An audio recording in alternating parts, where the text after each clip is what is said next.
What is up, critics? Welcome back to the series where I customize and review past DLC and OG vehicles I never got the chance to because I didn't start making car customization videos till about late 2015. Again, guys, let me know in the comments what car from late 2015 and older you guys want me to customize next, and I'll display the most liked vehicle suggestion comment in the next customization video. So in today's video, we're going to be customizing the Imponte Phoenix. So this car is an OG vehicle that's been in the game since day one.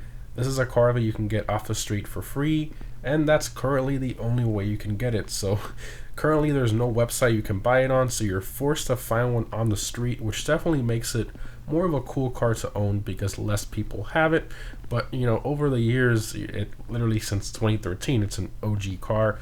A lot of people have found them on the street and put them in their garage, so I wouldn't really say it's rare, but it's definitely a little more special because you're forced to find it rather than just pulling up your phone, going on a website and buying it.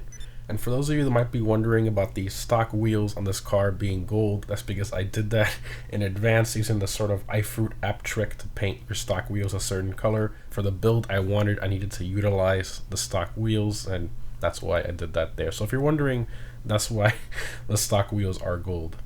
So this car, obviously in the muscle car class, and in terms of performance, it's around mid-pack in comparison to other muscle cars currently in the game, which isn't too bad if you really think about it. But then again, the Dominator is also a free muscle car off the street, and that thing is actually still decently competitive in muscle car races. But anyways, the Phoenix is primarily based on the 1977 Pontiac Trans Am. Now, some of you might say it's also based on a late 70s Camaro as well, and you're probably sort of right because in real life they're pretty much the same car but with slightly different body panels. But overall, with its headlight design, split grille, and the Phoenix lettering on the top right of the front bumper, kind of reminiscent of the Trans Am lettering in the same location on the real car, I'm pretty sure Rockstar intended this one to be more based on the Trans Am side than the Camaro side.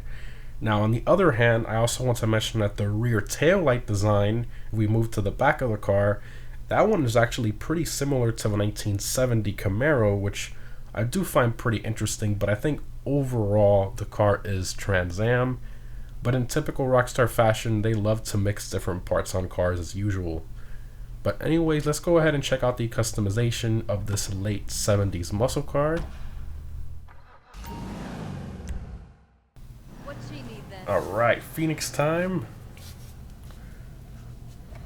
Where we got armor, we got brakes, we have bumpers. Okay, so you have a front splitter, nice little chin spoiler there. You can see also got these little extensions right off the fenders, really nice. Kind of similar to like the real 77 Trans Am. Looks really good. Then you have the custom chin spoiler, which is kind of like a larger version of that. I definitely like the extended a bit more because it's got more lines to it. This one just looks, I don't know, too aftermarket-ish. So we'll do the extended chin spoiler, engine, exhaust. So you have the stock quad exhaust here. Then you have kind of like oval, weird-looking single exhaust on either side, and then the titanium tuner, which that does not belong on this car. Okay, I guess quad it is. The stock, it already comes with the best one in my opinion, so that works out great. Stock grill, you see the grills there, and then here it just makes that section flat.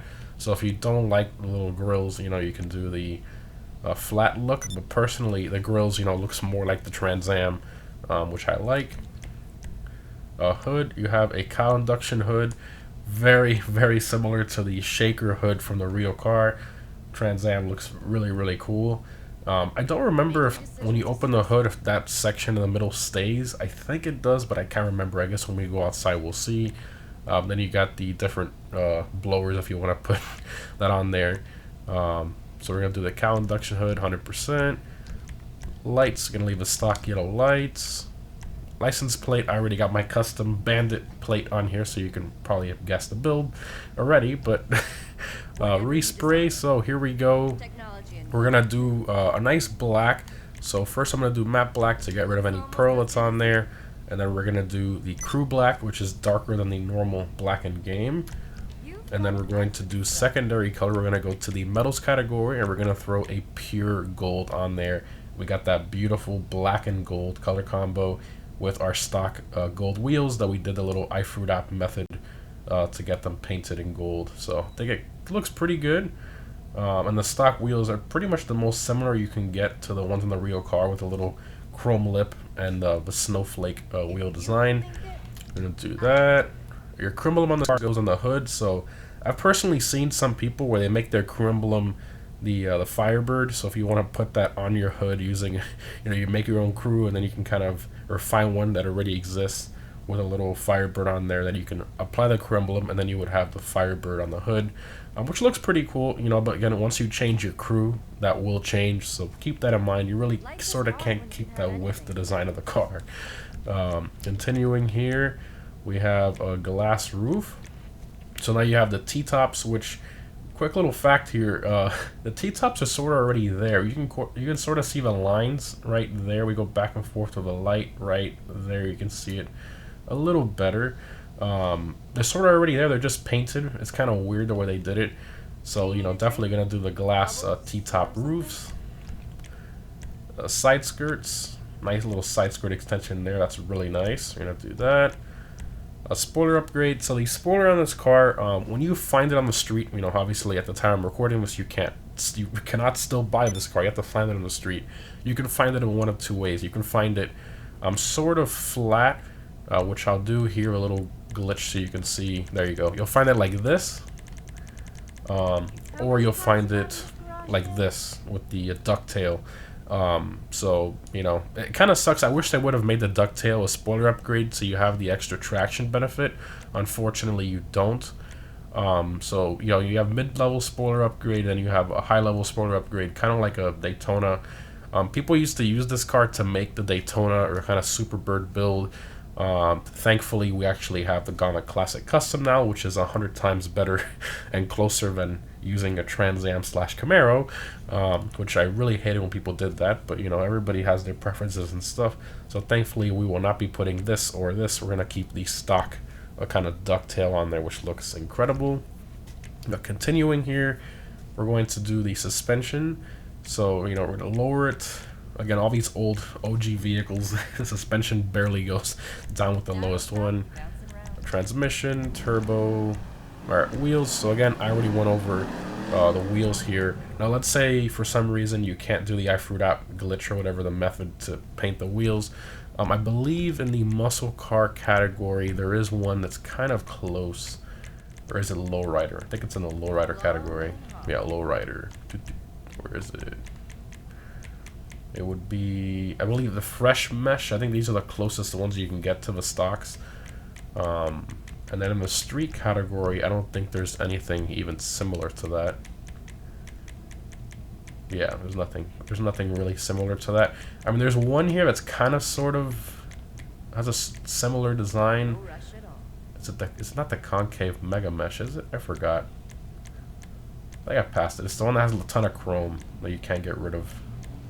This one right here. There you go. The Aerostar. These are pretty similar too, but you can't do the spokes in gold, kind of like the in between, which looks a little strange. So again, you have to pick and choose what you like. Personally, I like the stock wheels, and the stock wheels kind of have this weird sort of color to them, like a weird tint or base color, and then when you throw a bright color on that, it's really, really dark. So you can see the color of my wheels are technically actually bright yellow, but when you apply them on the stock wheel, since they already have this sort of really dark base color that it puts on top of it, they look gold, which is kind of interesting. So keep that in mind when you're doing this. So that's all of that there. Windows. I think we'll do light smoke because I really don't want to hide those T-tops too much. I think the light smoke is just perfect. We'll do that, and that's all the options there. So there we go. Pretty much a Bandit Trans Am build, the best we can do with what we have in GTA. Let's go ahead and exit to ground, take it for a drive. Now, the Phoenix is a pretty quick car. It's not a slow car either. It still, moves around pretty good. And for being an original car from 2013, an OG vehicle, it's actually still around mid-pack in terms of performance. It's not really too bad. All right, let's give it a couple revs here. Kind of similar exhaust note to the Dominator, but tuned a little bit. First person, generic muscle car interior. Got the Imponte logo on the steering wheel. Alright, let's floor it here. Tons of wheel spin.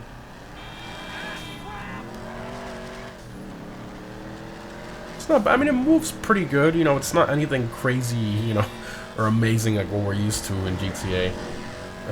But it moves pretty decently. It's going, eventually. There it goes. Now we're at top speed.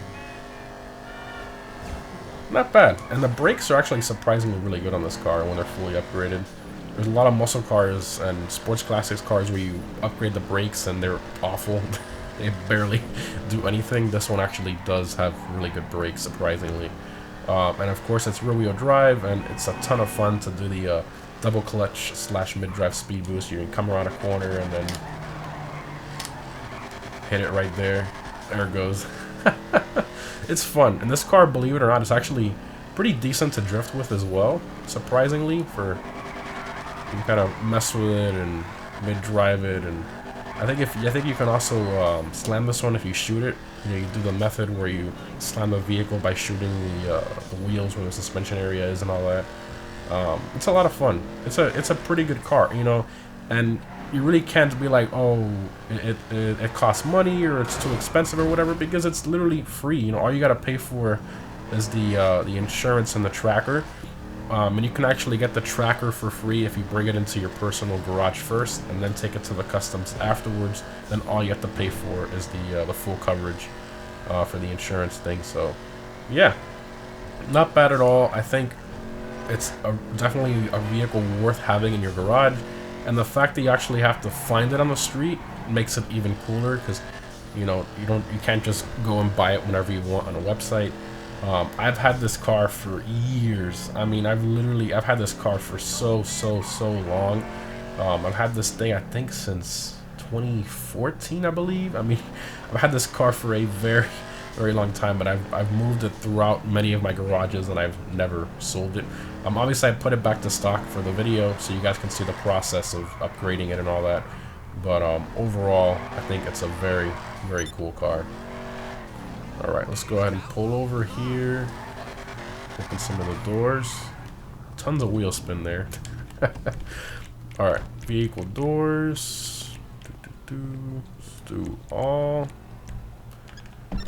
There we go, everything opens, and that part the shaker does stay there. That's cool. I like how they did that. And this engine model was very poor. Obviously, you know, OG 2013, so I think the shaker actually makes it look a little better. And they actually did put a little bit of effort. You can see they sort of cut it right there, right behind the valve covers. I think that looks pretty good. Doesn't look awful. Walk around in here. Not too bad. Trunk opens. Very small trunk. Not bad. I think it's a very unique and cool car. And the ducktail, it stays with the. So on the real car, the ducktail is actually split, sort of like right here-ish. It's got a line, and then the end pieces of the ducktail stay on the bodywork, and then the middle part is what comes up. So if you notice a lot of these Trans Am and Camaros, you'll see that they never line up. I mean, it's almost impossible to get it lined up properly. The trunk and then the end pieces, they're always off. That's just a characteristic and just what's part of this car in real life. Anyways, guys, hope you enjoyed the video. Let me know down below in the comments what car from late 2015 and older you guys want me to customize next that I haven't done yet, and I'll display the most liked vehicle suggestion comment in my next customization video as always. Thanks for watching, guys, and I'll see you in the next one.